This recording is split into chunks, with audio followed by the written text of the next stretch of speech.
Break नंतर बुलेटिनमध्ये पुन्हा एकदा स्वागत। सुरुवातीला राजकीय वर्तुळातील अत्यंत महत्त्वाची बातमी आहे। अजित पवार यांच्या राष्ट्रवादी पक्षामधील माजी आमदार हे नाराज असल्याची माहिती सूत्रांनी दिली आहे। देवेंद्र भुयार, अतुल बेनके, दिलीप मोहिते पाटील, यशवंत माने, बाळासाहेब आजबे, सुनील टिंगरे हे आमदार पक्षावर नाराज आहेत अशी माहिती सूत्रांनी दिली आहे। पक्षामधील कोणत्याच बैठकीमध्ये आपल्याला बोलावत नाहीत आणि कोणती जबाबदारी ही पक्षातून दिली जात नाही अशी खंत या माजी आमदारांकडून व्यक्त केली जाते। पक्षामध्ये नवीन येणाऱ्या माजी आमदारांचा मान सन्मान केला जातो, पण पक्षाच्या अडीअडचणीच्या काळामध्ये पक्षाच्या सोबत असलेल्या या माजी आमदारांना अशी वागणूक का, असा सवाल सुद्धा माजी आमदारांनी उपस्थित केलेला आहे।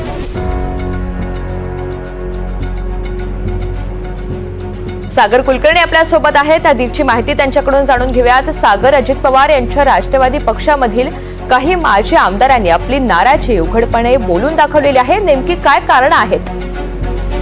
वास्तविकतेत लोकसभेच्या निकालानंतर अजित पवार राष्ट्रवादी काँग्रेस पार्टीचं अस्तित्व किती अशी परिस्थिती होती।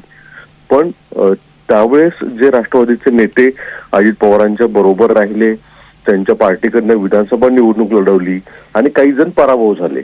अशा पराभूत उमेदवार आमदारांना आता मान सन्मान मिळत नाही। पार्टीच्या अनेक बैठकांना त्यांना बोलवलं जात नाही।